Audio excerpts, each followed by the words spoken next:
میرے انتہائی محترم دوستو بھائیو، آپ کا قیمتی ٹائم نکال کر یہاں پہ تشریف لانا میرے لیے خوشی کی باعث ہے۔ آپ کا آنے کا بہت شکریہ۔ میں نے آپ کے سامنے سورہ الاعراف کی ایک آیت تلاوت کی ہے۔ یہ سورہ الاعراف جو ہے، یہ سورہ مبارکہ مکہ میں نازل ہوئی،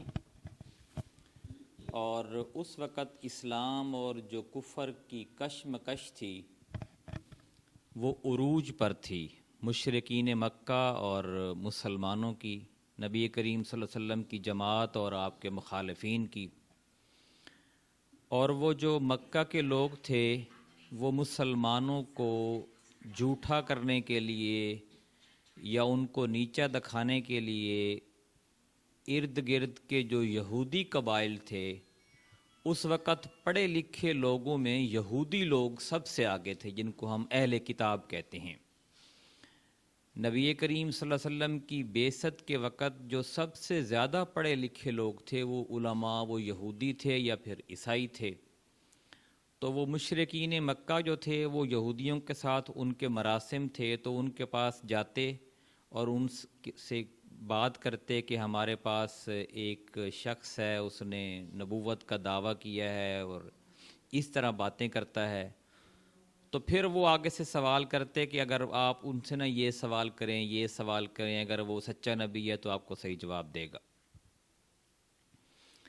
اور جواب جب مل جاتے نبی کریم صلی اللہ علیہ وسلم ان کو جواب دے دیتے اللہ تعالیٰ کے حکم سے، تو پھر وہ ان کو شرارتیں سکھاتے کفار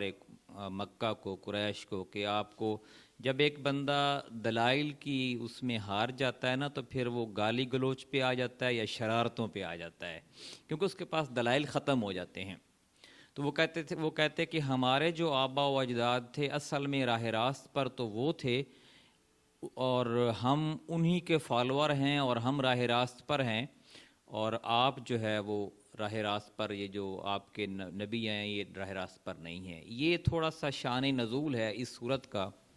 اس میں ایک واقعہ بیان ہوا ہے، وہ آپ کے سامنے میں نے رکھنا ہے۔ تو اس میں یہ ہے کہ یہ بحیرہ عرب جو ہے، اس سے ایک نہر نکلتی ہے، یا آپ یوں سمجھ لیں کہ وہ بھی سمندری کا ایک حصہ ہے، اسے بحر کلزم کہتے ہیں۔ جو لوگ عرب کی ریاستوں میں گئے ہیں وہ بہتر جانتے ہیں۔ یہ بحر کلزم جو ہے وہ عرب کو افریقہ سے جدا کرتا ہے۔ اس بحر کلزم کی جو نکر ہے، جہاں پہ جا کے سمندر ختم ہوتا ہے، وہاں پہ ایک بندرگاہ ہے، بندرگاہ جس کو ایلا کے نام سے یا ایلوت کے نام سے وہاں پہ اس بندرگاہ کا یاد کرتے ہیں۔ اور آج کل وہ علاقہ جو ہے وہ اسرائیل کے قبضے میں ہے، پہلے فلسطین کا حصہ تھا۔ یعنی فلسطین کا نام تو شروع سے فلسطین ہے۔ جب حضرت سلیمان علیہ السلام نے یہاں پہ گورنمنٹ قائم کی تو آپ کا جو تجارتی مرکز تھا وہ یہی شہر تھا، بحر کلزم کے کنارے، اور قوم شعیب اور قوم لوط بھی اسی بندرگاہ کے دونوں سائیڈوں پہ تھیں۔ قوم لوط حضرت سلیمان علیہ السلام سے پہلے گزری ہے، کیونکہ حضرت جو لوط تھے وہ حضرت ابراہیم علیہ السلام کے بھتیجے تھے، یہ اس دور کی بات ہے، تو وہ تب سے یہ شہر آباد ہے۔ یہاں پہ ایک قوم آباد تھی، بنی اسرائیل کی قوم تھی۔ اس قوم میں اللہ تعالیٰ نے جب کوئی قوم نافرمانی میں حد سے بڑھ جاتی ہے تو پھر اللہ تعالیٰ چند واضح نشانیاں بھیجتا ہے، اور ان واضح نشانیوں کے باوجود اگر وہ قوم نہ سدھرے تو پھر اس کے اوپر عذاب آتا ہے۔ تو وہ اس قوم کو یہ واضح نشانی دی کہ آپ نے ہفتے میں 7 دن میں سے 6 دن آپ نے روزی کمانی ہے، آپ نے صبح سے لے کر رات تک مطلب ہے کہ اپنا کاروبار کریں، اور جو 7واں دن ہے ہفتے والا دن جس کو عربی میں سبت کہتے ہیں، اس دن آپ نے روزی نہیں کمانی۔ ان کا روزگار تھا، چونکہ وہ شہر جو تھا وہ سمندر کے کنارے آباد تھا، تو ان کا روزگار مچھلیاں پکڑنا تھا، تو مچھلیاں پکڑتے تھے۔ تو اللہ تعالیٰ نے ان کو یہ حکم دیا کہ آپ نے ہفتے والا دن مچھلیاں نہیں پکڑنی، باقی آپ 6 دن پکڑتے رہیں۔ آزمائش کے طور پر وہ مچھلیاں جو تھیں وہ ہفتے والے دن اللہ تعالیٰ اس جگہ پہ زیادہ بھیج دیتا، اور اتنی زیادہ آتی کہ بندہ ہاتھ سے ہی پکڑ لے، سمندر کے اوپر تیر رہی ہوتی تھی، اور ہفتے کے علاوہ باقی دنوں میں مچھلیاں نظر ہی نہیں آتی تھیں۔ تو وہ جو بنی اسرائیل تھے، انہوں نے کہا، ان کا جو دل تھا وہ ایک ظاہر ایمان کمزور ہو چکا تھا، تو بے ایمان ہو گیا کہ یار یہ تو صحیح نہیں ہے کہ ہم ہفتے والے دن ایک دن ہی ہم عبادت کرتے رہیں اور اسی دن ہی مچھلیاں آتی ہیں اور باقی دنوں میں تو آتی نہیں ہیں۔ انہوں نے یہ کیا کہ ہفتے والے دن مچھلیاں پکڑنا شروع کر دیں۔ قرآن میں تو یہی واضح لکھا ہوا کہ انہوں نے ہفتے والے دن نافرمانی کی اور مچھلیاں پکڑنے شروع کر دیں، لیکن تفسیر میں جو معتبر تفاسیر ہیں جیسے ابن عباس، حضرت عبداللہ بن عباس کی لکھی ہوئی ہے، اور پھر تفسیر ابن کثیر ہے، اس میں یہ وضاحت لکھی ہوئی ہے کہ انہوں نے نا ہفتے یوں اس طرح کرتے تھے کہ ہفتے والے دن وہاں سے نا نالا بنا کے آگے ایک تالاب انہوں نے بنایا، ہفتے والے دن وہاں سے پانی سارا اس نالے کے ذریعے نا تالاب میں جمع کر لیتے تھے،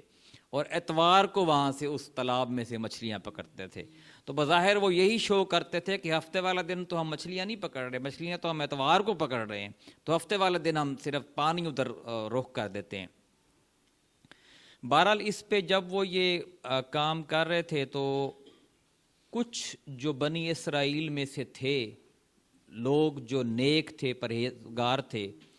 انہوں نے منع کیا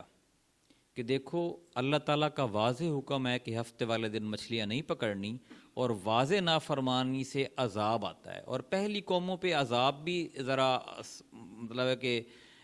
پتھروں کی شکل میں یا تیز ہواؤں کی شکل میں یا چیخ کی شکل میں یا زلزلے کی شکل میں زیادہ آتے تھے، جس میں پوری کی پوری قومی زمین بوس ہو جاتی یا مر جاتی تھی۔ تو اس لیے ان کی جو کہ بنی اسرائیل سب سے بڑی لمبی تاریخ رکھنے والی قوم ہے، تو اس کو سارا اپنی تاریخ کا پتہ تھا کہ جس نے بھی نافرمانی کی ہے اس پر عذاب آیا ہے، تو وہ بھی سمجھا رہے تھے ان کو کہ آپ جو ہے نا یہ مچھلیاں اس طرح نہ پکڑو۔ ایک تیسرا گروہ بھی تھا، وہ ان کو سمجھا رہا تھا جو بنی اسرائیل کے ان نافرمانوں کو سمجھا رہے تھے۔ وہ یہ کہہ رہا تھا کہ آپ ان کو کیوں سمجھا رہے ہو، انہوں نے کون سا مان لینا ہے، ان کے اوپر عذاب آنا ہے تو آنے دو، دفع کرو، ان کو نہ سمجھاؤ۔ جیسے ہماری بھی نیچر ہے، اکثر اوقات آپ دیکھتے ہیں کہ اگر کوئی لوگ برائی کر رہے ہوں تو جو ان کو سمجھا رہا ہو نا، تو برائی کرنے والوں کو لوگ کم سمجھاتے ہیں، وہ سمجھانے والے کو زیادہ سمجھاتے ہیں، یار دفع کرو، چھوڑو ان کو، ان کو مرنے دو۔ تو یہ ان تینوں گروہوں کا تذکرہ اس صورت میں ہے۔ تو انہوں نے کہا کہ جو سمجھا رہے تھے نا، انہوں نے ان لوگوں سے کہا جو ان کو سمجھا رہے تھے، یعنی جو خاموش تھے، کہ ہم ان نافرمانوں کو اس لیے سمجھا رہے ہیں کہ قیامت والے دن اللہ تعالی ہم سے پوچھے گا کہ تمہارے سامنے برائی ہو رہی تھی تو تم خاموش کیوں رہے۔ ایک تو ہمارے پاس یہ ایک وضاحت پیش کرنے کے لیے ایک دلیل ہوگی کہ یا اللہ ہم نے ان کو سمجھایا تھا، انہوں نے ہماری بات نہیں مانی، اور دوسرا ہو سکتا ہے ان میں سے کچھ سمجھ بھی جائیں، سارے لوگ بعض اوقات نہیں سمجھتے، کچھ درمیان میں سمجھ بھی جاتے ہیں، تو یہ دو وجوہات ہیں ہم ان کو سمجھا رہے ہیں۔ تو سمجھانے والے سمجھاتے رہے اور تیسرا گروہ خاموش رہا، بلکہ سمجھانے والوں کو ٹوکتا رہا، تو اللہ کا عذاب پھر نازل ہوا۔ جب اللہ کا عذاب نازل ہوا، اب اس عذاب وہ کس شکل میں نازل ہوا اس کی کوئی وضاحت نہیں ہے۔ اللہ کا جب عذاب نازل ہوا تو اللہ تعالیٰ نے اس کو قوم کے ان لوگوں کو بچا لیا جو کہ نصیحت کر رہے تھے، ان کو روک رہے تھے نافرمانوں کو کہ آپ برائی چھوڑ دو، اور باقی دونوں گروہوں کو عذاب دیا، نافرمانوں کو بھی اور جو خاموش تھے ان کو بھی۔ عذاب کے باوجود بھی جب نافرمان لوگ نافرمانیاں کیے چلے گئے تو اللہ تعالیٰ نے ان کو تو عذاب ہی صرف دیا جو خاموش تھے، اور جو لوگ نافرمانی کیے چلے گئے ان کو پھر اللہ تعالیٰ نے بندر بنا دیا۔ اور یہ آج جو بندر کی نسل ہے یہ اسی میں سے، یعنی اہل کتاب میں سے ہے۔ تو نبی کریم صلی اللہ علیہ وسلم کی زبان مبارک سے یہ جو واقعہ سنوایا مشرکین مکہ کو اور پھر یہودیوں کو کہ تمہاری اوقات یہ ہے کہ تمہارے آبا و اجداد کون تھے، یہ تمہاری اوقات ہے جو آج تم اسلام کے خلاف باتیں کرتے ہو۔ تو اس کا یہ اس واقعہ میں ایک تو یہودیوں کو یہ سبق دینا مقصود ہے کہ تمہارے آبا و اجداد اس طرح کرتے رہے ہیں، اور دوسرا مکہ کے اندر تقریباً مکہ کی آبادی ہزاروں میں تھی، کئی محلے تھے، پرانا دنیا کا سب سے پہلا ظاہر ہے شہر ہے یہ، تو لیکن اس میں جو لوگ اسلام کی طرف آئے وہ 80-82 کے قریب تھے، جو اسلام کی مخالفت کر رہے تھے وہ بھی تقریباً اتنے ہی تھے، 80-82-85 لوگ تھے، یعنی ایک بہت بڑی آبادی جو مکہ کی تھی وہ خاموش تھی، نہ تو وہ مخالفت کر رہے تھے اور نہ وہ آپ کی پیروی کر رہے تھے۔ تو اس واقعے سے اس خاموش آبادی کو بھی اللہ تعالیٰ نے یہ پیغام دیا کہ جو حق اور باطل کی جنگ میں جو خاموشی ہے یہ بھی جرم ہے، کیونکہ اس میں انسان باطل کے ساتھ ہی کھڑا ہوتا ہے، حق کے ساتھ نہیں کھڑا ہوتا، تو عذاب دونوں کو آتا ہے، جو نافرمان ہیں، جو مجرم ہیں ان کو بھی آتا ہے، اور جو حق و باطل کی جنگ میں خاموش ہوتے ہیں ان کو بھی آتا ہے۔ اب میں آپ کے سامنے اس کا ترجمہ پڑھتا ہوں۔ اے محمد صلی اللہ علیہ وآلہ وسلم، اور ذرا ان سے اس بستی کا حال بھی پوچھو جو سمندر کے کنارے واقع تھی، انہیں یاد دلاؤ وہ واقعہ کہ وہاں کے لوگ ہفتہ کے دن احکام الہی کی خلاف ورزی کرتے تھے، اور یہ کہ مچھلیاں ہفتہ ہی کے دن ابھر کر سطح پر ان کے سامنے آئی تھیں، اور ہفتہ کے سوا باقی دنوں میں نہیں آتی تھیں۔ یہ اس لیے ہوتا تھا کہ ہم ان کی نافرمانیوں کی وجہ سے ان کو آزمائش میں ڈال رہے تھے، اور انہیں یہ بھی یاد دلاؤ کہ جب ان میں سے ایک گروہ نے دوسرے گروہ سے کہا تھا کہ تم ایسے لوگوں کو کیوں نصیحت کرتے ہو جنہیں اللہ ہلاک کرنے والا یا سخت سزا دینے والا ہے، تو انہوں نے جواب دیا تھا کہ ہم یہ سب کچھ تمہارے رب کے حضور اپنی معذرت پیش کرنے کے لیے کرتے ہیں، اور اس امید پر کرتے ہیں کہ شاید یہ لوگ اس فرمانی سے پرہیز کرنے لگیں۔ آخر کار جب وہ ان ہدایات کو بالکل ہی فراموش کر گئے تو جو انہیں یاد کرائی گئی تھیں، تو ہم نے ان لوگوں کو بچا لیا جو برائی سے روکتے تھے، اور باقی سب لوگوں کو جو ظالم تھے ان کی نافرمانیوں پر سخت عذاب میں پکڑ لیا۔ پھر جب وہ پوری سرکشی کے ساتھ وہی کام کیے چلے گئے جس سے انہیں روکا گیا تھا، تو ہم نے کہا بندر ہو جاؤ، ذلیل اور خوار۔ یعنی عذاب تو سب پہ آیا، لیکن جو نافرمان تھے ان کو اللہ تعالیٰ نے پھر بندر بنا دیا۔ نبی کریم صلی اللہ علیہ وسلم کی امت میں تو اس طرح کا عذاب نہیں آیا، یہ آپ صلی اللہ علیہ وسلم کی دعا کی بدولت ہے کہ انسانوں کی شکلیں نہیں بدلیں۔ بہرحال عذاب کی باقی صورتیں تو آتی رہتی ہیں، زلزلہ بھی آتا رہتا ہے، آندھی بھی آتی رہتی ہے، اور باقی اور کئی قسمیں ہیں جس کو آج ہم تھوڑا سا کوئی ڈسکس کریں گے۔ آپ دیکھیں اس میں کہ ہمارے آج جس ملک میں ہم رہتے ہیں، دنیا کے 207 ممالک میں سے ایک ملک ہے، اور 56-57 مسلم ممالک میں سے ایک مسلم ملک ہے، لیکن اس ملک کے اندر کون سی برائی ہے جو اس وقت نہیں ہو رہی؟ افراد سے لے کر معاشرے تک، معاشرے سے اداروں تک، اداروں سے صوبے، اور پھر پورے ملک کو آپ دیکھ لیں، ہمارا ہر ادارہ، ہمارا ہر یونٹ جو ہے وہ کرپشن سے آلود ہے۔ آپ کہیں بھی جائیں، امانت میں خیانت آپ کو ملے گی، جھوٹ، دھوکہ اور دغا بازی ملے گی، آپ کو لوٹ کھسوٹ، ملاوٹ والی چیزیں ملیں گی، لڑائی جھگڑے اور فساد نظر آئیں گے، چاہے آپ گھروں میں، خاندانوں میں دیکھ لیں یا آپ اداروں میں دیکھ لیں۔ آپ کا کوئی جائیداد ہے، اگر کوئی اس کے اوپر قبضہ کر لیتا ہے، اگر آپ کے اندر طاقت نہیں ہے اس کو چھڑانے کی، آپ کی جینون جائیداد ہے،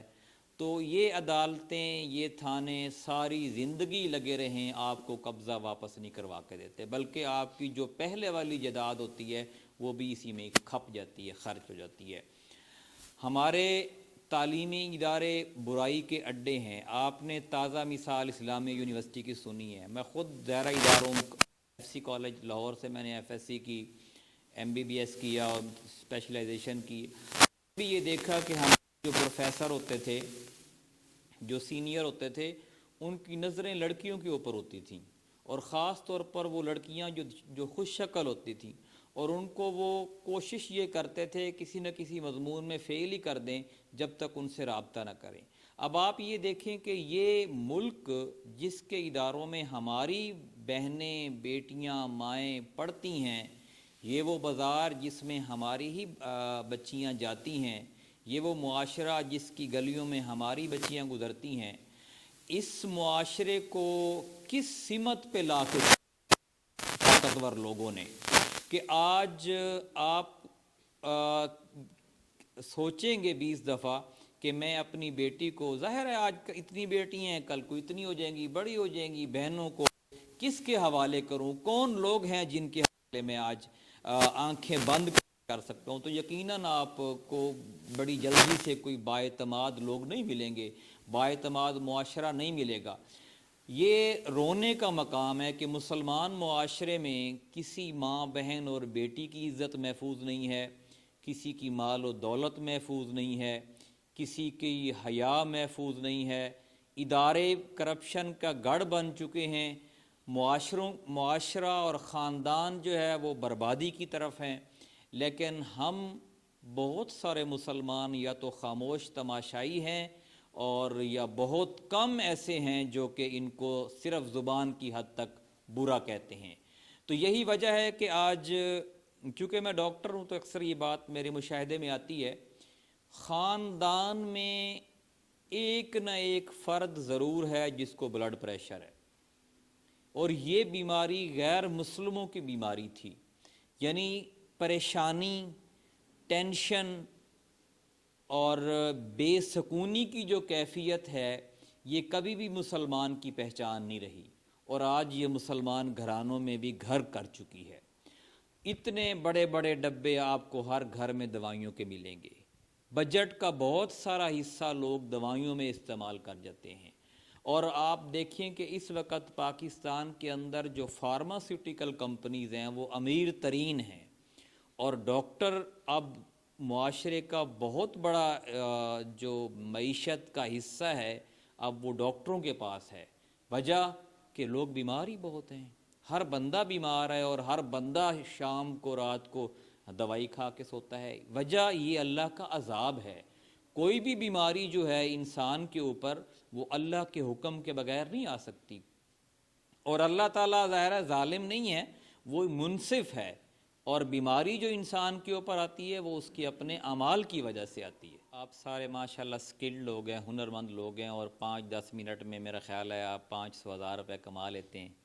آپ لوگوں نے ٹائم نکالا ہے، آپ کا بہت شکریہ، ہم آپ کے ممنون ہیں۔ بس اسی لیے آپ کو ہم نے زحمت دی ہے، تکلیف دی ہے کہ ہم مل کر، اگر آپ سمجھتے ہیں کہ کوئی تحریک اس ملک پاکستان کے اندر اسلامی نظام کی سربلندی کے لیے اور کفر کے خاتمے کے لیے، ظلم اور جبر کے خاتمے کے لیے، حق اور عدل و انصاف کو غالب کرنے کے لیے کوشش کر رہی ہے تو آپ ضرور اس کو جوائن کریں۔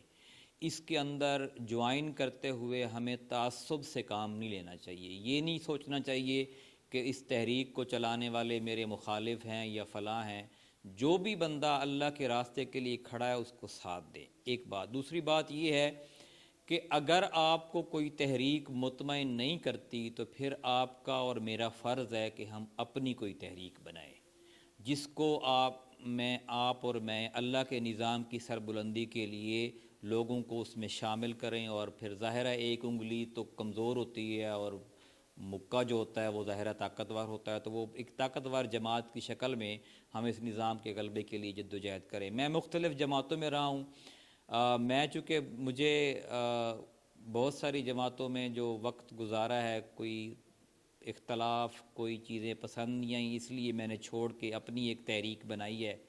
اور آپ لوگ سے بہت سارے لوگ تو ظاہر ہے رابطہ بھی رہتا ہے، واقف بھی ہیں، اور معاملات کوئی مریض کی شکل میں بھی آتے ہیں، ویسے بھی آتے ہیں دوست،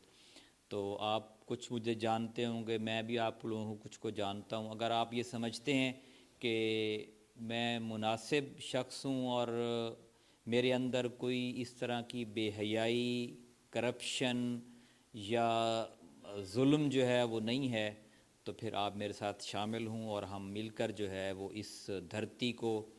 اور اس شہر کو کرپشن سے پاک کریں، اور اپنے آنے والی نسل کو ہم ایک منفرد پاکستان، جس میں ان کی شرم و حیا برقرار ہو، جس میں ان کی عزت و آبرو کی حفاظت ہو، اور جس میں ان کی کمائی ہوئی ان کا حق جو ہے وہ پورا انصاف کے ساتھ ان کو ملے۔ بہت شکریہ۔ کوئی آپ سوال کرنا چاہیں تو